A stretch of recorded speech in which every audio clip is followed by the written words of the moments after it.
tout le monde. Donc, merci d'avoir pris ce temps pendant votre heure de dîner pour venir discuter avec nous, en fait, de notre nouveau nanoprogramme qui débutera dès le 9 janvier 2023. Donc, un nanoprogramme en cardiologie qui s'intitule « Les soins pharmaceutiques en cardiologie. Soyez au cœur de l'action ». Donc, mon nom est Anne Pelletier, je suis pharmacienne et directrice du bureau de formation continue professionnelle à la faculté de pharmacie. Et ce midi, je suis avec Julie Méthode, qui est la vice-doyenne aux études de premier cycle, aux affaires étudiantes et professionnelles à la faculté de pharmacie et qui est notre responsable du nanoprogramme en cardiologie. Donc, bon midi, Julie. Bonjour, Anne. Donc, Julie était la personne toute désignée pour être responsable de ce nouveau nanoprogramme. Julie travaille depuis plus d'une vingtaine d'années à l'Institut universitaire de cardiologie et pneumologie de Québec, en plus d'avoir fait des études graduées en cardiologie. Et en plus de ça, c'est notre experte à la faculté, là, notamment au PharmD, pour donner des cours en cardiologie. Donc, c'était vraiment là, la personne, comme je l'ai déjà mentionné, qui était la mieux placée pour nous aider à développer ce nouveau programme. Donc, Julie, si tu me permets, je commencerai peut-être un peu par expliquer c'est quoi un nanoprogramme pour les gens qui ne savent pas trop c'est quoi cette formule-là. Donc, un nanoprogramme, en fait, c'est quoi? Bien, c'est une formule qui est très, très courte de formation. Donc, c'est différent un peu des cours crédités qui souvent vont s'échelonner sur plusieurs mois et qui sont vraiment là, pris un peu dans le carcan des sessions universitaires. Donc, avec les nanoprogrammes, ce qui est intéressant, c'est qu'on n'est pas obligé de fonctionner avec les sessions universitaires. On peut débuter les nanoprogrammes à tout moment au courant de l'année et les terminer aussi un peu plus tard pour permettre justement d'avoir un rythme qui est peut-être un petit peu moins effréné là, qu'on a des fois avec les cours crédités. Donc, comme je mentionné, c'est très, très court. Donc, on parle de 90 heures échelonnées sur une vingtaine de semaines. Ensuite de ça, c'est des programmes qui sont bâtis en ayant toujours en tête qu'on veut avoir un transfert rapide dans la pratique clinique du pharmacien. Donc, vraiment, toutes les activités pédagogiques sont conçues à cette fin-là. Donc, on veut que dès le lendemain, le pharmacien soit capable de mettre en pratique les connaissances, les compétences qu'il a vues dans le programme. Pour ce faire, on utilise vraiment des situations d'apprentissage qui sont authentiques. Donc, vraiment, on demande à nos experts de contenu de nous proposer des cas réels qui sont déjà survenus dans la vraie vie. Et on demande aux apprenants de réaliser ces cas-là, ce qui permet justement de les amener à réfléchir à leur pratique, de réfléchir à leur façon de faire, tout en intégrant les connaissances qu'ils se voient avec les experts de contenu. Ce qui est intéressant aussi, c'est que c'est toutes des gens qui sont déjà en pratique. Donc, ça permet aussi au niveau du réseautage, de faire du réseautage avec des collègues, mais aussi avec les experts de contenu qui ont vraiment une relation qui est un peu différente. Ce n'est pas une relation professeur-étudiant, c'est vraiment une relation de professionnel à professionnel. Donc, vraiment, souvent, nos experts vont dire « Ah, excellente question, qu'est-ce que vous en pensez? » Donc, on discute ensemble, on va arriver à une solution là, vraiment plus ensemble. Ensuite de ça, comme je l'ai dit tantôt, c'est très, très flexible. Donc, vous n'avez pas besoin pour vous inscrire à un nanoprogramme de faire une demande d'admission au niveau du registraire. Donc, c'est tout simple. Vous avez simplement à vous rendre sur la page, à vous inscrire et vous êtes inscrit pour le nanoprogramme là, qui débute. Donc, c'est très accessible aussi dans ce contexte-là. Donc, ça fait partie des avantages de la formule nanoprogramme. Donc, c'est vraiment pratico-pratique, c'est pour du monde, en pratique, c'est terrain. Maintenant, qu'est-ce qu'on a décidé d'intégrer dans le nanoprogramme en cardiologie plus précisément? Julie, je ne sais pas si tu veux nous en dire quelques mots. Oui, tout à fait, avec plaisir. Merci, Anne. Donc, on a 4 thématiques qui vont être abordées avec les apprenants. Donc, la première, c'est la dyslipidémie. La deuxième, c'est l'hypertension. Pour ces 2 thématiques-là, on a échangé avant de monter notre nanoprogramme avec des pharmaciens en pratique, puis ils nous ont dit qu'ils étaient relativement à l'aise avec des cas plutôt simples. Donc, on a focusé sur des cas un petit peu plus complexes pour aller un peu plus loin dans ces pathologies-là qui sont relativement communes puis relativement là, gérées en communautaire par les pharmaciens. Les 2 autres thématiques, on a la fibrillation auriculaire et l'insuffisance cardiaque. Dans ces 2 thématiques-là, les pharmaciens qu'on a consultés nous ont confirmé qu'ils étaient peut-être un peu moins à l'aise avec ces thématiques-là. Donc, on s'est assuré d'une part de couvrir les thématiques vraiment d'intérêt. Donc, en fibrillation, il y a tout le volet anticoagulation qui peut poser quand même certains défis du côté des pharmaciens. Le volet où on va s'intéresser un peu plus au rythme, à la fois le maintien en rythme sinusal, contrôle de la réponse ventriculaire. Du côté de l'insuffisance cardiaque, on a la chance d'avoir une pharmacothérapie qui a démontré des bénéfices cliniques importants. Donc, je pense que c'est quelque chose qui est super intéressant pour nos pharmaciens de s'assurer qu'ils sont vraiment à la page de ce côté-là. Puis, dans ces deux thématiques-là, comme les pharmaciens sont peut-être un petit peu moins à l'aise, bien, c'est sûr qu'on y va avec des cas plus simples, mais quand même, on s'assure vraiment de couvrir les thématiques là, pertinentes dans la pratique au quotidien du clinicien. Fait que je pense que ça va être super intéressant.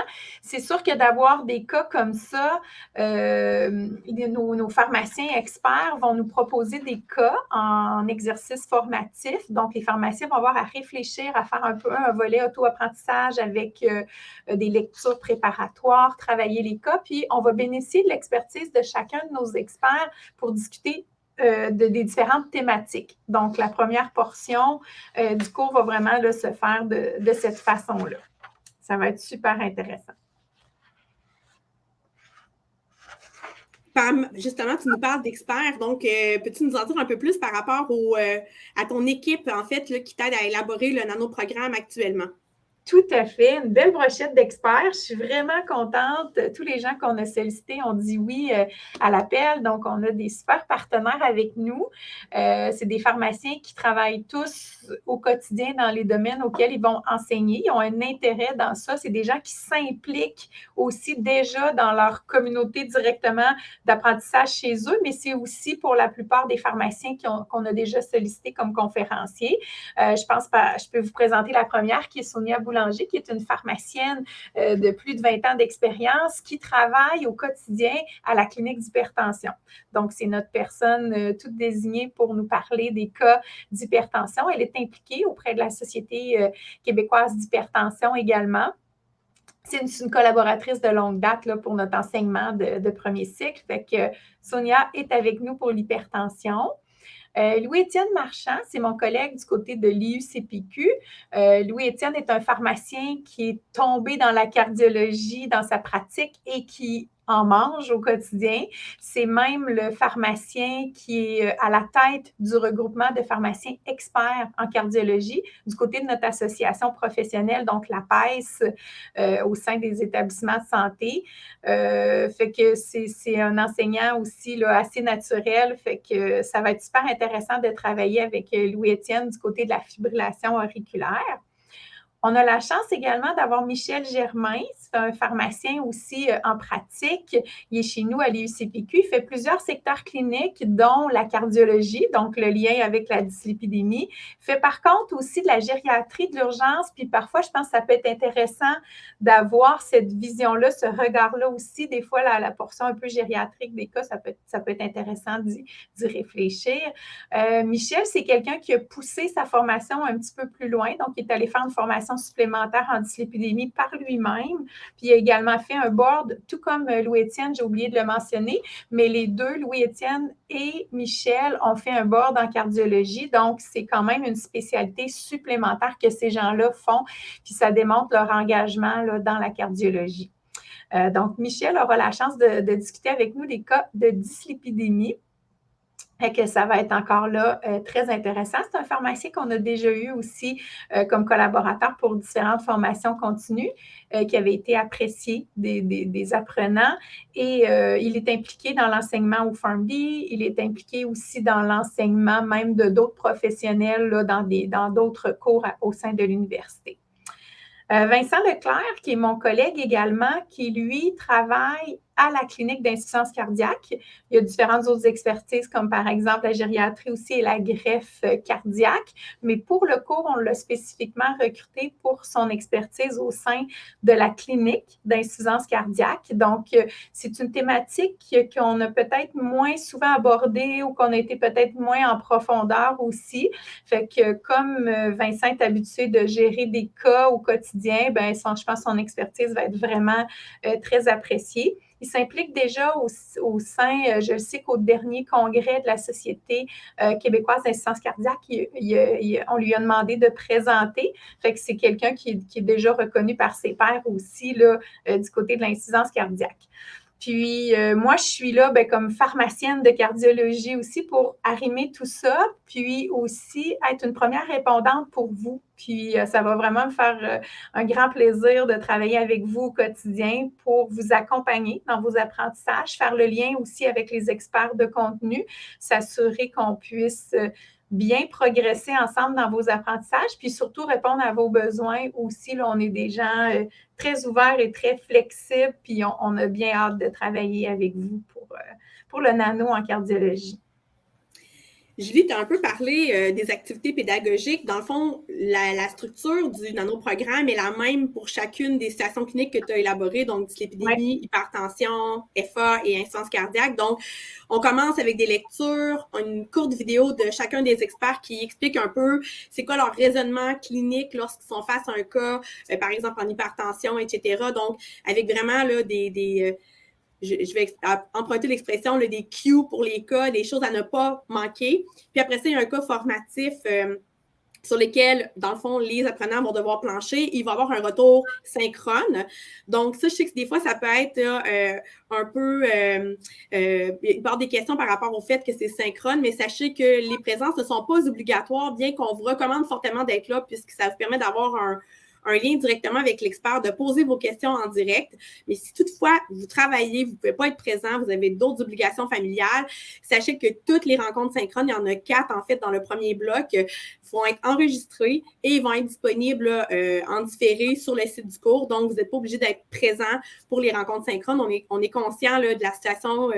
Vous êtes des personnes qui sont sur le marché du travail, vous avez d'autres obligations. Donc, tout ça est conçu là, en fonction de tout ça. Puis à la fin, dans le fond, des rencontres synchrones avec les experts, toi, Julie, tu vas toujours être présente lors de ces rencontres-là. Oui, tout à fait.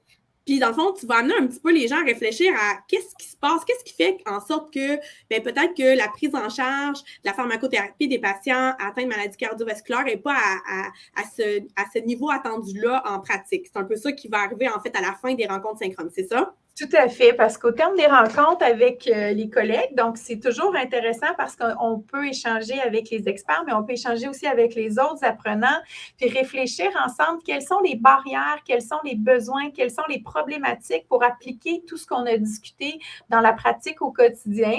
Puis ça va être générateur justement pour la deuxième portion du cours qui est le nano-projet, puisqu'on va vous demander de faire un mini-projet qui est c'est pas un projet qui est énorme. Comme le dit le nom, c'est un nano-projet, donc on parle plus d'une vingtaine d'heures sur une des 4 thématiques qu'on aurait été abordées, mais on va vous demander de travailler pour développer un outil qui va vous permettre de répondre aux besoins que vous avez identifiés ou à la problématique que vous avez identifiée. Puis, en bout de course, vous aurez à le partager avec vos collègues. Fait que ça, c'est intéressant parce que les autres apprenants, ça devient comme la création d'une grosse boîte à outils où on met en commun ce que chacun a développé sur les différentes thématiques cardiovasculaires parce que, comme tu le disais, oui, on a le souhait que les gens deviennent vraiment, à la fine pointe du moment où ils suivent le cours, mais aussi beaucoup qui puissent le remettre dans leur pratique puis l'appliquer un peu plus au quotidien. Un des exemples qu'on a déjà vu dans d'autres nanos, ça peut être par exemple un outil de collecte de données pour la clientèle que vous avez à votre pharmacie, que vous développez pour une des pathologies d'intérêt. Puis ça, il y aura un accompagnement aussi de ma part et des experts, là, tout dépendant des besoins, mais il va y avoir un certain accompagnement de ce côté-là aussi pour s'assurer du moins que vous soyez bien orientés. On a prévu des plages, des moments d'échange aux besoins. Puis, comme je le disais, dans la deuxième portion, également une mise en commun de tout ça. Là, je pense que ça va être un moment intéressant aussi. Oui, et Julie, j'ajouterais que souvent, c'est ce qui fait peur un peu aux apprenants, le nano-projet. Les gens voient ça vraiment en gros. Puis, une fois que les gens font le nano-programme, le commentaire qu'on a qui ressort, c'est « Ah, le nano-projet, ça m'a vraiment aidé à changer ma pratique. » C'est vraiment ça qui fait que ça devient concret sur le terrain. Puis, tu as parlé d'un outil de collecte de renseignements, mais tu sais, le besoin, ça peut être de dire peut-être que mes ATP auraient besoin d'une formation pour justement être plus à l'affût de telle ou telle information. Donc, ça peut être de développer une formation. Il y a des gens qui ont développé aussi des fois des partenariats avec d'autres professionnels de la santé pour justement prendre en charge une clientèle particulière. Fait que, tu sais, c'est comme un peu sky's the limit, mais il faut que ce soit faut que ça rentre dans 20 heures, par exemple, pour pas que ça devienne là, un projet qui est trop aride, là. Exact, pour que ça demeure réaliste, parce que dans les nanos, on prévoit plus un travail personnel d'environ 3-4 heures par semaine. C'est à peu près ce qui est stipulé. Exactement, oui. Oui, c'est maximum 4 heures par semaine. Dans le fond, je vous dirais qu'en général, les gens dans les autres nanoprogrammes vont toujours mettre un petit peu moins que le temps que nous, on a prévu. Donc, on essaie de vraiment faire un vrai 4 heures ou un vrai 3 heures par semaine. Là, pas un 4 heures, mais qui devient un 7 heures au terme du nanoprogramme, parce que on sait que les gens n'ont pas beaucoup de temps à consacrer à la formation nécessairement avec le travail, etc. Donc, vraiment, on s'assure qu'on respecte le 4 ans. Effectivement, c'est un bon point par rapport à tout ça. Puis, je vais en profiter parce que je vois que Mme Sévignan a posé une question, dans le fond, par rapport au fait d'être auditeur libre pour le nanoprogramme. C'est pas possible d'être auditeur libre, mais je comprends, là, il mentionne qu'on a beaucoup de pression en ce moment au travail. Ça serait bien de pouvoir mettre à jour les connaissances sans la pression des examens et des évaluations. Mais les nanoprogrammes, il n'y a pas d'évaluation à livre fermé. Puis c'est vraiment des réalisations de cas cliniques qu'on fait. Vous avez des longs moments pour faire les cas, donc c'est pas une période très, très précise. Par exemple, je pense que vous avez 1 semaine de mémoire pour faire les cas sommatifs. Vous en avez 4 à faire. Et ça vaut 60% du nanoprogramme. Et c'est réparti, c'est un cas à peu près à tous les mois pendant 4 mois. Et ensuite de ça, vous avez le nanoprojet qui s'étale sur 1 mois et demi. Et ça vaut 40% de la note. Donc, tu sais, c'est quand même réaliste là, pour une personne qui travaille en même temps, là, qui fait le nanoprogramme. Tout à fait. On a justement voulu mettre des évaluations qui ne devenaient pas une contrainte pour les professionnels en pratique, puis qu'il y ait une certaine latitude, tout dépendant de votre horaire aussi. Donc, contrairement à une évaluation qui est à un moment bien précis dans une plage horaire très, très précise, bien là, tu sais, tout dépendant de votre moment de travail, comme c'est un petit peu plus en auto-apprentissage, bien, en auto-réalisation aussi, bien, vous pouvez le faire justement au moment qui convient le mieux pour vous. Fait que ça, c'est super important pour nous. Fait que malheureusement, il n'y a pas d'étudiants libres, mais on se rapproche quand même d'un peu plus d'une flexibilité pour des travailleurs comme vous qui sont extrêmement sollicités dans leur quotidien. Exact. Puis on est très flexible aussi sur, par exemple, si on sait une gastro est vite arrivée, ben, si la personne n'est pas capable de déposer à telle date, ben, on est capable d'être accommodant là, par rapport à tout ça parce qu'on comprend la réalité. Donc, puis les examens, c'est à livre ouvert parce qu'on veut que ça ressemble à la pratique. Dans la vraie vie, on a accès à notre up-to-date, à notre lexicon, à notre micromédex. Ben, c'est la même chose quand on fait un cas. On veut que ça soit le plus représentatif de la réalité. On n'est pas là pour évaluer si vous êtes capable d'apprendre une page au complet par cœur, mais plutôt de voir si vous êtes capable de mobiliser tout ça pour vraiment prendre en charge la pharmacothérapie des patients atteints de maladies cardiovasculaires. Fait que c'est vraiment, il n'y a pas de stress par rapport aux examens. Puis comme ben, il y a plusieurs petits morceaux, ben c'est pas inquiétant si ça va moins bien à un examen, ben c'est pas très inquiétant. Vous avez le temps de vous rattraper pour la suite des choses. Donc, on parle, peut-être on serait peut-être rendu de parler au niveau des généralités. Donc, par exemple, à qui s'adresse le nanoprogramme? Donc, le nanoprogramme, ça s'adresse à tous les pharmaciens qui veulent devenir des acteurs clés auprès de la clientèle qui sont aux prises de maladies cardiovasculaires. Donc, peu importe le milieu d'où vous provenez, si vous avez un intérêt pour la cardiologie, bien, on vous invite à vous inscrire. Vous allez certainement avoir du plaisir là, avec les modules qui ont été préparés par l'équipe de Julie. On en a déjà parlé. On parle d'un effort d'environ 4 heures par semaine, mais je vous dirais que c'est maximum. Et dites-vous qu'on débloque chacune des sections vraiment à l'avance. Donc, vous avez le temps vous pouvez prendre de l'avance selon votre horaire à vous. Donc, vraiment, c'est vous qui fixez le rythme avec lequel vous allez réaliser les différentes activités. Ensuite de ça, au niveau du mode de diffusion, j'en ai parlé tantôt, c'est asynchrone. Donc, la plupart des activités vont être disponibles sur le site de cours et vous les réalisez à votre rythme. Il y a seulement, par contre, les rencontres synchrones avec l'expert où on revient sur les cas formatifs qui ne sont pas obligatoires, mais comme je vous mentionnais tout à l'heure, qu'on recommande fortement. Vous allez également avoir l'option de rencontrer un expert ou Julie pour discuter là, de votre nanoprojet. Donc, l'expert ou Julie va vous orienter, voir est-ce que c'est réaliste avec le temps que vous devez consacrer, est-ce que l'outil semble pertinent pour la barrière ou le problème que vous tentez de résoudre. Donc, cette rencontre-là va être vraiment faite de manière individuelle, donc à votre convenance. Et il y aura une dernière rencontre à la toute fin du nanoprogramme. Donc, c'est une soirée où vous allez être présent pour présenter votre projet à vos collègues et voir aussi ce que vos autres collègues ont fait. Donc, ce partage-là est souvent apprécié des apprenants, de voir qu'est-ce qui s'est fait ailleurs. Donc, pour vous donner des idées aussi pour continuer votre développement à la suite du nanoprogramme. Ce qui est intéressant, dans le fond, le nanoprogramme en cardiologie n'est pas un cours crédité, donc c'est vraiment une formation continue. Mais à l'Université Laval, c'est reconnu comme étant l'équivalent de 2 crédits universitaires. Ce que ça veut dire, c'est qu'à la fin de votre nanoprogramme, vous allez recevoir une attestation et cette attestation-là va indiquer, dans le fond, que vous avez réussi le nanoprogramme et il pourrait éventuellement être contributoire à un autre programme qui est crédité. Par exemple, si vous vous embarquez dans un micro-programme en pharmacie communautaire, ben, votre 2 crédits pourraient être reconnus au niveau du registraire. Vous allez aussi pouvoir déclarer vos heures sur Maestro. Donc, considérant que c'est l'équivalent de 2 crédits universitaires, vous aurez à la fin du nanoprogramme amassé 30 heures de formation continue obligatoire de l'Ordre des pharmaciens du Québec. Donc, tout ce beau programme-là, ça commence quand et ça se termine quand? Donc, ça commence le 9 janvier 2023. Vous avez jusqu'au 16 janvier pour vous inscrire. Donc, on laisse une petite semaine là, supplémentaire pour les gens qui désirent s'inscrire, mais on recommande là, de s'inscrire le plus rapidement possible pour pouvoir embarquer dans la loupe. Et ça se termine le 7 juin. Donc, ça s'échelonne là, sur quelques mois. Et ben voilà, vous pouvez d'ores et déjà vous inscrire au nanoprogramme dont on est fiers. Julie, je pense que ça va répondre à un besoin dans la population là, chez nos pharmaciens. Tout à fait, hein, on le sait, c'est des pathologies, comme vous l'avez vu, qui sont quand même assez fréquentes. C'est des médicaments qu'on passe au quotidien. Fait que je suis convaincue que ça va répondre à un besoin.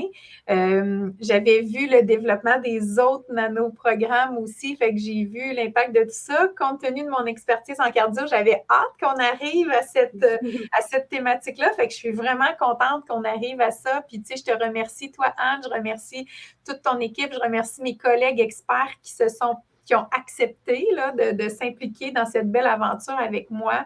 Je pense qu'on est une belle équipe, puis on est tous très, très, très motivés. On a bien hâte de travailler les cas, d'échanger avec les collègues. Merci. Puis Julie, honnêtement, pour avoir vu les cas qui s'en viennent, je pense que ça va répondre. Ils sont vraiment super intéressants, les cas. Là, ça va vraiment aider à aussi imbriquer là, toute la loi 31, les nouvelles activités, jusqu'où on peut aller, l'évaluation du patient en cardio. C'est quoi mon rôle, moi, comme pharmacienne communautaire? Donc, je pense que ça va vraiment aussi permettre de bien positionner le pharmacien dans tout ça, là, avec tout ce qui s'est passé dans les dernières années, avec les changements législatifs notamment. Puis aussi, qu'est-ce qui s'en vient, hein, parce que tu es au parfum de ce qui se passe un peu ailleurs en cardio au Canada, mais aussi dans le monde. Fait que des fois, on peut avoir qu'est-ce qui pourrait éventuellement arriver ici, là, chez nous, au Québec. Tout à fait. Tout à fait. Fait que ça va vraiment me faire plaisir d'être avec vous pour ce nano-programme-là en cardiologie. Écoutez, je ne sais pas si les gens ont des questions. Je ne vois pas de nouvelles questions dans les commentaires. Je vous invite à les poser si vous en avez, n'hésitez surtout pas. Puis si toutefois, après la présentation en direct, vous en avez, n'hésitez pas à m'écrire ou écrire à la formation continue. Ça va nous faire plaisir de répondre à vos questions. Puis je tiens à te remercier, Julie. Je sais que tu as beaucoup de travail sur la planche avec toutes tes nombreuses responsabilités et ta clinique. Alors, d'avoir accepté d'embarquer dans ce projet-là, je sais que ça s'ajoutait dans ta charge de travail. Alors, merci beaucoup. Oui, ça me fait plaisir que ça fait partie des petits bonheurs au quotidien. Je me décris, même si j'ai souvent plusieurs fonctions, parfois administratives, parfois cliniques, comme enseignante, je me définis toujours à la base comme étant une pharmacienne. Pour moi, c'est ce qui est le plus important. Fait que quand j'ai des projets comme ça porteurs qui mettent à profit ma formation de pharmacienne, mais aussi mon expertise que j'ai développée au fil des années en cardiologie, pour moi, c'est du bonbon parmi tout le reste. Fait que ça me fait vraiment plaisir. Ben merci. Merci beaucoup. Puis on a des gens qui nous disent dans le chat, on se revoit en janvier, donc ça va nous faire plaisir de vous revoir en janvier. Le programme part officiellement en janvier, Madame Sévigny. Donc, c'est confirmé. Le programme débutera le 9 janvier. Donc, oui. Donc, je vois pas de nouvelles questions. Donc, je remercie encore une fois Julie. Je remercie ma collègue qui est derrière, qui va sûrement me faire une petite grimace, Isabelle Simard, qui aime ça être dans l'ombre.